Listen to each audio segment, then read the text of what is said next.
Artículo 3.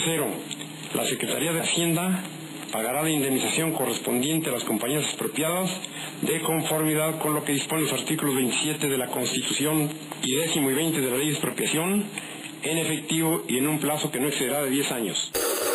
Buenos días, jóvenes en TV. He visto muy poco de la ciudad en este recorrido, pero temo que los efectos del temblor hayan sido muy superiores a lo que en un momento pudimos calcular con algún optimismo. Desgraciadamente estoy viendo aquí a mi alrededor que los efectos han sido, en cierto modo, algunas personas quieren, dígame señora, pues algunas personas quieren venir a preguntar. Vamos a el lugar donde los últimos pisos de este edificio del Hotel Continental, en el anexo que era un poco más bajo que el otro, se derrumbaron 2 o 3 pisos, cayeron como sándwich uno sobre otro ahí. Es inútil. Creo que jamás encontraré la clave que descifre estos papiros egipcios. Es la primera vez que le escucho palabras de desaliento, profesor Douglas. Hasta el hombre más terco y porfiado se daría por vencido ante la incógnita de tus antepasados. Jóvenes en TV, esperen, tengo algo importante que decirles. Dígame, José, usted es de las personas que ayudaron a extraer los cadáveres, ¿verdad? ¿Cuál fue el primero que sacaron? Es decir, este parece que, según por lo que usted dice, que tiene una placa de metal, cree que sea de Pedro Infante, ¿verdad? Sí. Bueno, pues el primero que sacamos fue este Pedro Infante. Jóvenes en TV, acaban de escuchar 4 momentos históricos de la radio en México. ¿Sabían ustedes que la radio ayudó a forjar su presente? ¿Sabían que cambió la vida de millones de mexicanos? La radio entró en la vida de las y los mexicanos hace 100 años. A su alrededor, varias generaciones crecieron, se divirtieron, lloraron y soñaron. Desde entonces, la radio es muchas cosas. Ha sido muy fiel a pesar de la creación y existencia de otros inventos mediáticos. Ha sabido mantenerse a nuestro lado para educarnos, informarnos y entretenernos. Es una buena amiga. No distingue entre clases sociales ni el nivel cultural de la gente. Ahora sí que a todos les habla por igual. La radio nutre, ha difundido nuestra cultura y tradiciones a todos los rincones de México. Es sana, su entretenimiento no provoca hartazgo o adicción. La radio es plural, incluyente, consejera. Fue el primer medio de difusión masiva que estableció un diálogo con la población mexicana. Buenos días, jóvenes en TV. Yo soy Dominique y los invito a este programa, La Radio Mexicana, historia que se escucha, donde comprenderás cómo este maravilloso invento de la ciencia y la tecnología ha desempeñado una labor que va más allá de simplemente informar o entretener. ¿Sabías tú que la radio desempeña un papel crucial en la vida social de México, en su futuro? Vamos ya, como el pasado no ha pasado, conéctate con nosotros. Supiste enclarecer mis pensamientos, me diste la verdad que yo soñé.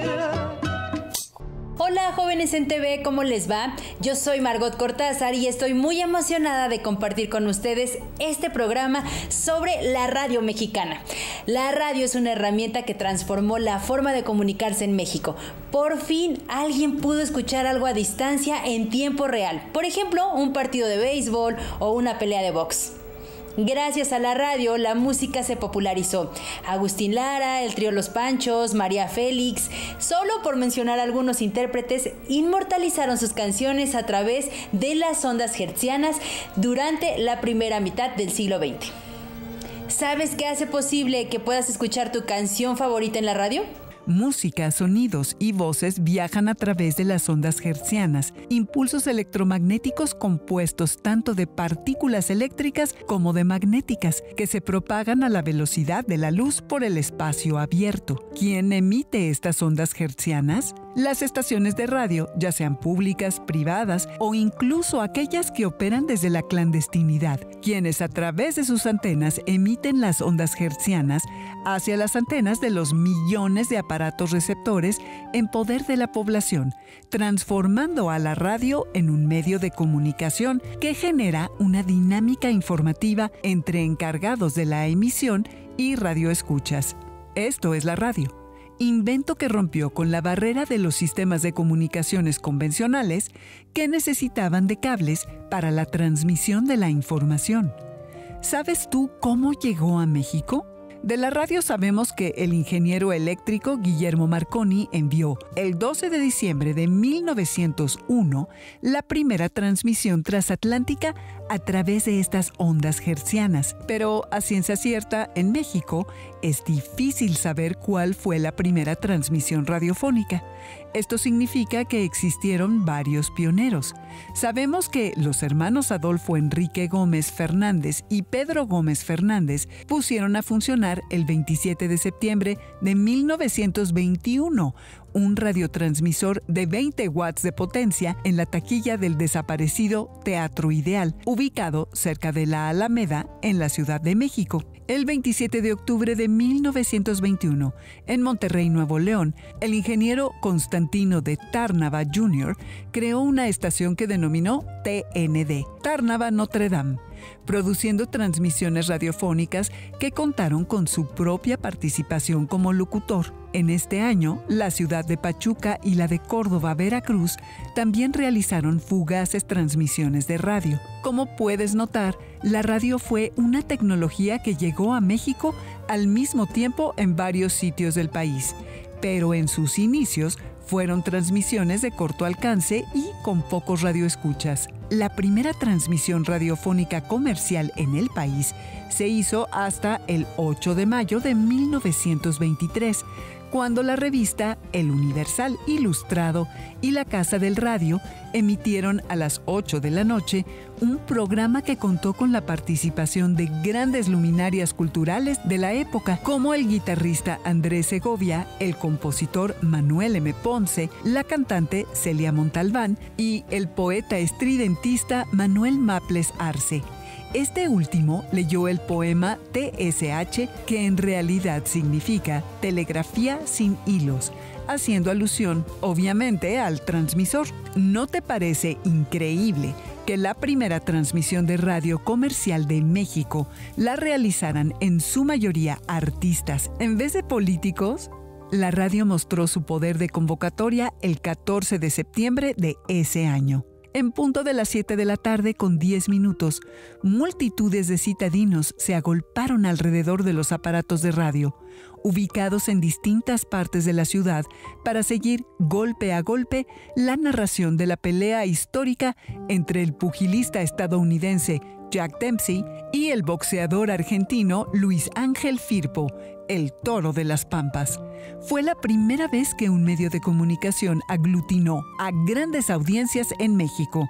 Para finales de 1923, eran 5 las radiodifusoras que, en diferentes noches de la semana, transmitían atractivos programas. Día tras día aumentaba el número de viviendas que tenían como nuevo integrante de la familia a un radioreceptor de válvula o de galena, lo que era todo un símbolo de distinción.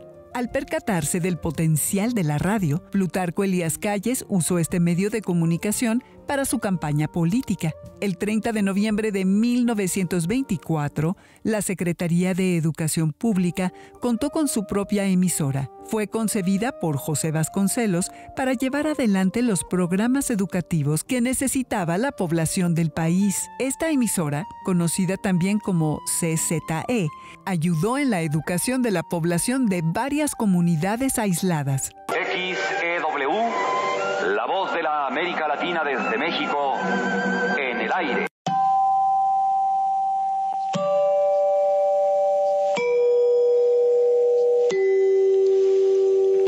18 de septiembre de 1930, Emilio Azcárraga Vidaurreta funda la XEW, primera planta radiofónica de talla nacional que también llegaba hasta el sur de nuestro continente. De allí que haya tomado el lema de La voz de América Latina desde México. El evento se llevó a cabo en el Cine Olimpia. A partir de ese día, artistas nacionales e internacionales participaron en la XEW, Agustín Lara, María Félix, Pedro Infante, Mario Moreno, Cantinflas, entre muchos más, pasaron por sus cabinas de radio. Para este año existían 32 estaciones de radio. En el presente, la radio en México tiene el 98% de penetración nacional. En agosto de 2015 había 2,000 estaciones de radio legales, casi el 75% de ellas en la banda de frecuencia modulada, FM, y el resto en la de amplitud modulada. Existen 2 tipos de radiodifusoras. Las radios concesionadas son aquellas que están en manos de particulares y su objetivo es comercial, mientras que las permisionadas son las estaciones oficiales, culturales, de experimentación, escuelas radiofónicas o las que establezcan las entidades y organismos públicos para el cumplimiento de sus objetivos. ¿Sabías tú que el 76% de la radio comercial está en manos de 14 familias y que solo 4 grandes cadenas aglutinan casi la mitad de la totalidad de las emisoras? Música, historia, viajes, cultura, chistes, radionovelas, anécdotas, noticias, ciencia, política y anuncios publicitarios. La radio difunde una rica variedad de contenidos que cumplen distintas funciones dentro de nuestra vida social. ¿Cuáles son esas funciones? Jorge Lozoya propone las siguientes. 1. Información. 2. Educación y cultura. 3. Desarrollo. 4. Movilización política y social. 5. Entretenimiento y recreación. 6. Publicidad y anuncios. La radio como medio de comunicación masiva también proporciona pautas o modelos de conducta, gustos, formas de pensar y posturas ideológicas. Un ejemplo son los programas musicales que sugieren a radioescuchas qué cantantes escuchar, cuál es la moda por seguir y, en consecuencia, qué consumir, qué comprar, por quién votar, etc. ¿No te inquieta que traten de manipular tus gustos y opiniones? ¿Qué opinas? Platícanos en nuestras redes sociales si la radio ha influido en tu forma de pensar y actuar. Como consecuencia de lo anterior, el Estado mexicano vio la necesidad de legislar en materia de telecomunicaciones. En 1960 creó la Ley Federal de Radio y Televisión, donde estipuló que la radio y la televisión constituyen una actividad de interés público, por lo que les atribuyó una función social.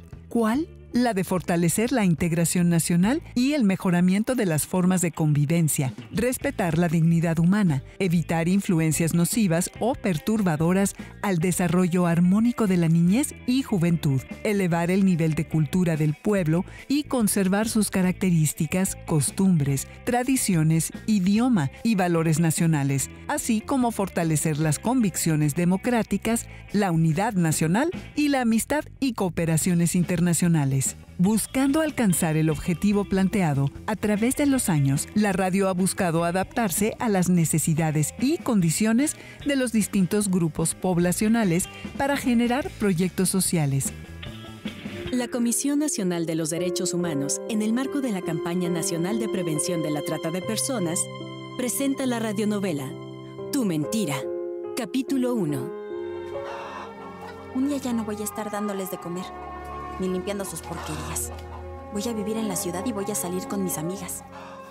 Un ejemplo es el lanzamiento de la radionovela Tu Mentira, producida por la Comisión Nacional de Derechos Humanos, como una herramienta de prevención de la trata de personas. Se trabajó con traductores hablantes de lenguas originarias para que estuvieran disponibles en 21 lenguas indígenas. Escríbenos a nuestras redes sociales y coméntanos qué proyecto social te gustaría que la radio hiciera en tu pueblo o comunidad.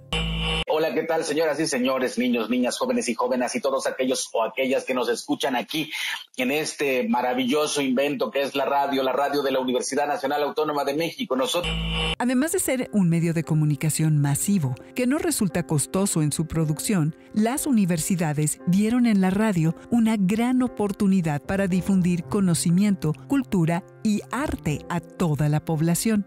Esto lo supo ver el rector Luis Chico Guerne, que gracias a sus gestiones, el presidente Lázaro Cárdenas concedió a la UNAM la autorización de una frecuencia radial que inició operaciones el 14 de junio de 1937 a las 8 de la noche con las siglas XEXX. se transmitió un concierto desde el Anfiteatro Simón Bolívar de la Escuela Nacional Preparatoria en el antiguo Colegio de San Ildefonso, convirtiéndose así en la precursora de las radios universitarias del país. Con el tiempo, Radio UNAM evolucionó y opera 3 frecuencias: XEUN 860 AM, XEUN 96.1 FM y XEU 9600 kHz en onda corta, con una oferta cultural y pedagógica de excepcional interés, que se convierte, como su lema lo indica, en una experiencia sonora. La XEXQ de la Universidad Autónoma de San Luis Potosí es la estación radiofónica universitaria más antigua en el interior de la República Mexicana. Las universidades privadas también poseen estaciones de radio. La Universidad Autónoma de Durango, la Universidad Vasco de Quiroga y el Instituto Tecnológico de Estudios Superiores de Monterrey, XHTEC FM, son ejemplos de emisoras de radio privadas. Jóvenes en TV, ¿han oído hablar de la radio ciudadana o radio comunitaria? La radio ciudadana, como explica Francisco Pacheco, es de uso exclusivo para la sociedad civil organizada, que demanda un espacio para cumplir sus necesidades de información, educación, cultura y difusión de usos y costumbres. La radio ciudadana se construye, como lo dice su nombre, gracias a la participación ciudadana que, ejerciendo su derecho a la información y libertad de expresión, propone y realiza contenidos que estimulan el conocimiento, análisis y asuntos de interés público que reflejen la diversidad de sectores de nuestra sociedad, permitiendo la pluralidad de información. ¿Verdad que dan ganas de crear o participar en una radio ciudadana? En el año 2002, en la Ciudad de México, se llevó a cabo el Festival de Radios Comunitarias a través de la frecuencia XEQK, evento coordinado por el Instituto Mexicano de la Radio, el famoso IMER. Por cierto, ¿lo conoces? Es el medio público federal de comunicación radiofónica con mayor número de emisoras a nivel nacional. Con 19 de ellas, llega a millones de radioescuchas en todo México. La radio comunitaria también tiene una interesante historia en México, sobre todo en regiones indígenas y rurales, como la red de radiodifusoras culturales indigenistas, de las que hablaremos más adelante. Por el momento, hablemos de una de las más importantes de la historia reciente. Este espacio donde nos ponemos a reflexionar sobre el poder, sobre las utopías. Aquella estación de radio que surgió en el año de 1999, estación que surgió en el contexto de la huelga de estudiantes de la UNAM de ese mismo año. La necesidad de informar a la población hizo que un grupo de universitarios se organizara y fundara la ¿Qué Huelga?, estación de radio pirata que comenzó a transmitir desde la Facultad de Ingeniería de la UNAM. Desde entonces, permanece en el espectro de la Ciudad de México, aunque de manera intermitente. Ha transmitido usando las frecuencias 102.1 y 102.9. Las radios comunitarias pioneras de México son Radio Teocelo y Radio Guayacocotla, ambas ubicadas en el estado de Veracruz y, casualmente, fundadas el mismo año, en 1965. Radio Teocelo se distingue por ser la primera legalmente constituida en el país. Radio Guaya, ubicada en una región poblada por campesinos mestizos, nahuas y otomíes, nace como radioescuela para transformarse después en una radiodifusora cultural y educativa. ¿Y la radio indigenista? El sistema de radiodifusoras culturales indigenistas, propiedad del gobierno, posee y opera unos 25 servicios AM y FM que ofrecen programación en 31 idiomas indígenas. La primera de ellas se lanzó en 1979. Las estaciones ofrecen programas locales y material de servicio público, y a menudo son las únicas estaciones de radio con programación indígena en sus respectivas comunidades, que muchas veces cumplen la función de ser el único medio de comunicación existente entre estas comunidades y el medio por el cual la población se mantiene informada, sobre todo en caso de desastres naturales. En el 2014 se permitió a las comunidades indígenas tener la propiedad de estaciones de radio, Para mayo de 2018 se habían creado 7 estaciones de radio indígenas como resultado de transiciones de permisos preexistentes. Para conocer un poco más sobre el papel que desempeña la radio en México, vamos a platicar con Virginia Medina, coautora del libro Imaginar la radio. ¡Vamos pues! ¿Qué papel ha tenido la radio a través de la historia de la sociedad mexicana? 2021 es el año del centenario de la aparición de la radio como medio de comunicación masiva en nuestro país. Este largo trayecto de la radio mexicana y desde entonces no ha dejado de estar presente en la vida de los mexicanos, unas veces para informar, otras para entretener, con programas musicales y de revista, pero también en forma de transmisiones deportivas. Otros momentos como radio educativa, esto principalmente cuando todo México era radio, porque hay que recordar que la televisión se generaliza en nuestro país en la década de los 50. Está tan presente que la radio en nuestra vida cotidiana que nos proporciona el sonido ambiente de nuestra vida, lo que hemos dado en llamar el soundtrack de la vida cotidiana. ¿Cuáles consideras que fueron sus mayores impactos? El despegue de la radio se da en la década de los 20, primero como radio experimental y cuando se sientan las bases para crear el modelo mexicano de la radiodifusión. Esto es un modelo mixto, radio pública y radio privada. Pero es en esta década de los 30 del siglo XX cuando se da la industrialización de este medio de comunicación con su expansión en forma de cadenas, misma que seguirá en los años 40 y hasta el primer lustro de los 50, que llega el boom, ¿no? Esta época sería la llamada época de oro de la radio mexicana, y es en la segunda mitad de los 50 cuando se da una intensa transformación por la convergencia de radio y televisión. Cambian los usos, el consumo de la radio se vuelve más una caja de música con programación de discos, porque antes era música en vivo, por ejemplo. ¿Qué papel desempeñó la radio en el temblor del 85? ¿Se podría replicar su acción en el siglo XXI? Ya se replicó. Precisamente en diferentes momentos, no solamente en terremotos, sino también en huracanes y demás. La radio ha tenido siempre un papel relevante en momentos complicados, de catástrofes naturales, de conflagraciones bélicas. En el Día Mundial de la Radio, que es el 13 de febrero, el secretario general de la ONU, Ban Ki-moon, recordaba: la radio puede ser un salvavidas en tiempos de crisis y emergencia. En sociedades devastadas, azotadas por las catástrofes y las guerras, se necesitan, dice él, desesperadamente noticias. De ahí que la gente encuentre en la radio la información que salva vidas. Actualmente se observan cambios profundos en los hábitos de escucha, de consumo y especialmente un importante impacto psicológico de la radio. El COVID-19 provocó gran interés, pero también tristeza y mucho miedo. Y entonces se busca información a todas horas a través de la radio tradicional, por internet o de forma híbrida.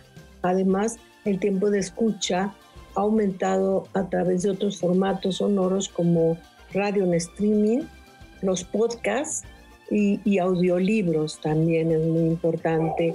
No sé tú, pero a mí conducir este programa de la radio mexicana, Historia que se escucha, me despertó el interés sobre la importancia de la función social de la radio en nuestro país. Por una parte, es valioso tomar conciencia de los contenidos que recibimos y lo que buscan provocar en la población. Y por otra, es trascendental saber que a través del contenido que generamos en la radio como comunidad, podemos conseguir una sociedad más justa, equitativa y educada. Yo soy Margot Cortázar y te invito a que estemos en contacto a través de nuestras redes sociales. Ahí compártenos las propuestas que podrías hacer a una estación de radio para ayudar a mejorar tu colonia, comunidad o barrio. ¿Y por qué no? quizás hasta tú podrías participar activamente en alguna de ellas. Y recuerda, el pasado no ha pasado, conéctate. ¡Hasta pronto!